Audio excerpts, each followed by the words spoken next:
Do you remember when Visa cards first came out? You were used to paying with cash or with a check, and then a Visa came out. It was this weird payment system that you didn't understand. And she said, yeah, I remember that. Well, Bitcoin is just the next evolution of another payment system. Brace yourself, Nakamoto was the foundation. What up, guys? It's your boy Nakamoto Crypto here, and today we got safety check. If crypto custodians fail, clients may not get a full payout. This is crazy. Crypto exchanges not segregating blockchain addresses could lead to ownership disputes in the event of insolvency, research says. A recent paper from academics at Leiden Law School suggests that if a crypto exchange or a crypto custodian goes bankrupt, investors could well lose control over their stored coins. This happened in Japan's Mt. Gox. If you guys don't remember Mt. Gox, back in the days, it went down. People are still fighting to get their coins back when the Mt. Gox exchange collapsed. And more recently, with the failure of Italy's BitGrail exchange, thus it could happen again. Indeed, the paper implies that even users of the United States-based exchange Coinbase could have a problem reclaiming their crypto in the event of insolvency, guys. So your crypto is not safe on any exchanges, hence why people have been pulling their cryptos out of these exchanges and putting them on cold storage wallets, just to be safe, because Coinbase doesn't segregate blockchain addresses.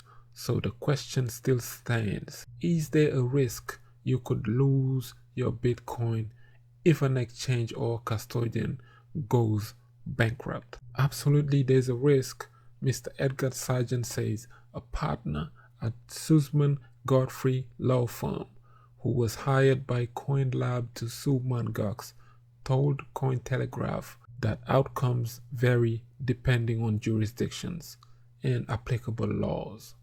But the default position is that this is a debt incurred by the exchange, and in the event of the firm's bankruptcy, a Bitcoin BTC investors will have to get in line with other creditors, said Sargent. So yeah, this is crazy, guys. I mean, just recently it was Cryptopia. Back in the days, Mt. Gox went down, and then a whole lot of exchanges went down. The most recent one was Cryptopia of New Zealand. That exchange also went down. They have been hacked. Now they have been liquidated, and people are still fighting to get their crypto back. So should you leave your hard-earned investments in terms of crypto in these exchanges? In my opinion, don't. Keep your money safe in your wallets until it's time to cash out. Move them into the exchanges for a certain amount of time. Cash out immediately, get out of it. None of them is safe, and Coinbase just is recently having trouble pretty much getting caught selling data to third-party agencies such as the DEA and other IRS and other agencies. Couple days before that, every time Bitcoin goes up to 10,000, some people want to take profits, they want to sell, they are not able to because Coinbase is down on maintenance. I mean, imagine Bitcoin goes up to, let's say, $100,000. You're happy, you want to check out, you want to cash out, you want to sell, go on to Coinbase to sell your coins, site is down due to maintenance or whatever. So that's another reason not to keep your money into these exchanges. So there it is. Crazy story, crazy article. Next up, we got the craziest article I have ever read so far. This is Bitcoin is the currency of the gods. And this is about cypherpunks and whatnot. So it says discounting is the single most important concept in finance and possibly economics. It is the idea that money is less valuable tomorrow than today. The reason is quite existential. Our impending death Better to spend now than never. Enjoy the fruits of your labor. The related march of inflation also makes money less valuable over time. The US central bank has two goals. Number one, ensure the dollar can buy 2% less stuff a year from now than today. And two, keep the unemployment rate as low as possible. In other words, because we are all going to die, and because the greatest economic minds on the planet are dedicated to ensuring every dollar is worth 2% less next year than this year, we have a discount rate which roughly equals the rate of inflation plus the average level of existential amongst society. Bitcoin rejects the economic model, declaring loudly to hell with discounting. While he never said those exact words, Mr. Hal Finney was implicitly amongst the loudest voices chanting Bitcoin no discounting mantra as one of the most important people in the history of Bitcoin.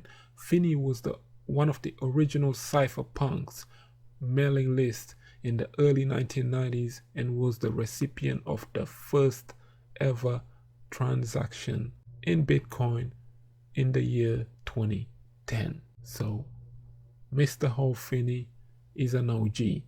So Finney collaborated closely with people like Gavin Anderson, who was named Bitcoin lead developer following Satoshi's disappearance in 2011. Finney's name is often bandied about the discussion of the true identity of Satoshi. Finney died in 2014 of Lou Gehrig's disease, prompting one to wonder how he could have been so cavalier in implicit rejection of at least existential half of the discounting model. The answer lies in Arizona, where Finney's preserved head is floating in the frozen suspense of a cryogenic tank. Wow.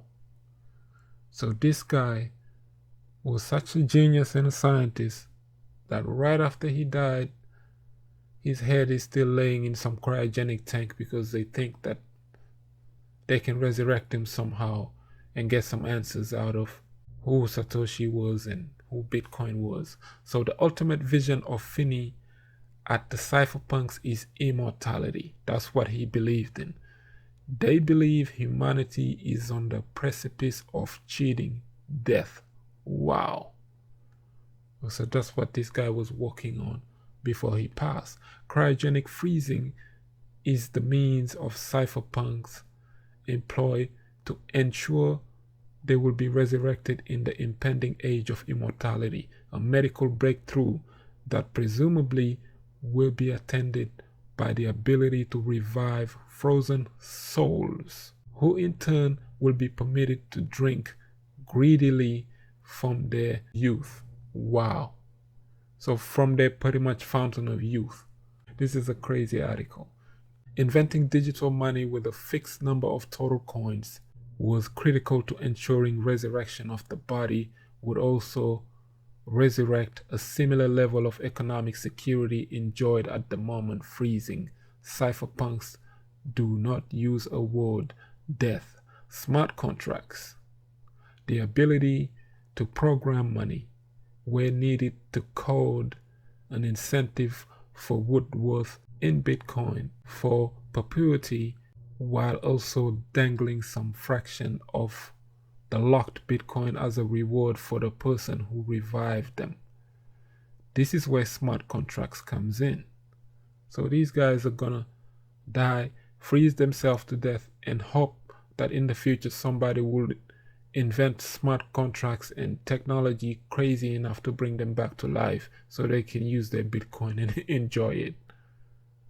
So to ensure the fidelity of the incentive to revive by locking the Bitcoin rewards is the Fort Knox equivalent of an escrow, a super safe built out cryptographic guarantee. NFTs. So Bitcoin is insulated from the corrosive forces of inflation. One Bitcoin today is at least as valuable as one Bitcoin tomorrow. Or so the theory goes. For this reason, the cypherpunks rejected one of the tenets of modern money theory. Death is optional, and therefore money is no longer worth more today than it is tomorrow.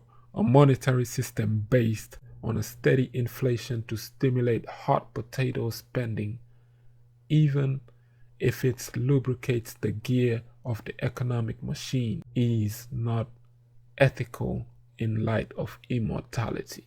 Cypherpunks believed that they would live forever. This is what they believed. And so they built a monetary system to enforce this philosophy. Bitcoin is God's money.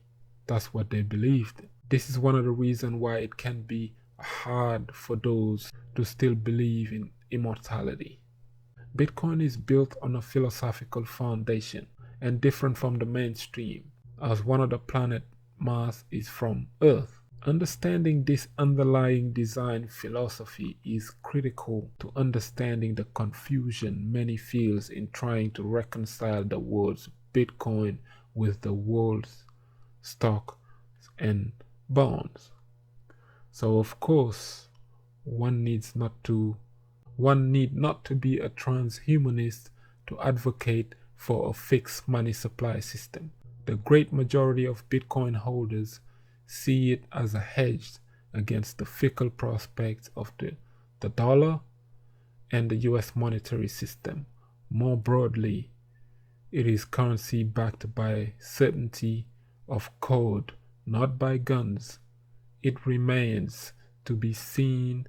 Yeah, this article is incredible. These guys were talking about cryogenics and freezing their brains to death. So yeah, I haven't seen one crazy as this one yet. And Mr. Hall Finney, I never knew that his head is still frozen somewhere, and they are still researching and working on this cryogenic thing to bring his soul back one day. Wow. Next, we got an analyst stating from the crypto news flash that Ethereum can go as high as $9,000 per Ether coin. This is crazy. And VeChain, which is sitting at 0.005 or 6 or something like that, can go to $1 one day. And Tezos, which is sitting at probably $2 something, can go to $200. And Chainlink, which is about $4 at the moment, can go up to $200 in 2020, guys. This is crazy. So analyst Simon Dedic predicted a rally that will take Bitcoin past its historic high to reach $150,000. So Dedic also predicted that ETH, VeChain, Chainlink, Binance, and Tezos will all reach new all-time high prices. So yeah. So first he said BTC will rise to $150,000 in a new rally. This represents 1,566% increase from what it is right now. At the same time, this guy says that Ether can rise up to $9,511 per ETH with a 1.42% loss in the last 24 hours. That's how ETH was performing. And he predicted a Chainlink, a $200 Chainlink, a $1 VET. Wow, this is crazy. Crazy indeed. So 2020 and 2021, spark of a massive bull run. Prime example for that, every time BTC drops, it comes right back up. It's like people are just waiting for this price to drop so they can buy back in. So we dropped all the way down to $3,000 during the pandemic, and almost immediately after it dropped to 3,000 something dollars, 339 or 38, I can't remember exactly. Right after that, it went back right up to like 5,000. And then a couple of days later, 6,000, 7,000. Stayed flat for a while, boom, skyrocketed to 9,000, then 10,000, dropped back down to 9,734 as we currently speak. So that means the masses are slowly getting into crypto. They believe in Bitcoin. And this is people's money. BTC is people's money. People are getting in. People are sick of their currency. They're sick of their governments letting them down. And yeah, it's gonna be a crazy, epic ride, guys. I've been Nakamoto Crypto. If you like the content, please don't forget to leave a like, share, subscribe, and now keep dropping some more crypto bangers and I'm out. Bitcoin under $8,000. Buy it. Bitcoin under $5,000. Buy it. Bitcoin over $10,000. Buy it. Bitcoin is over $20,000. Buy it. Bitcoin under $8,000. Buy it. Bitcoin under $5,000. Buy it. Bitcoin is over $10,000. Buy it. Bitcoin is over $20,000. Buy it. Best performing asset in the last 10 years. True. Look into crypto, we need volunteers. No need to tiptoe, it won't disappear. Do your research, history made it clear.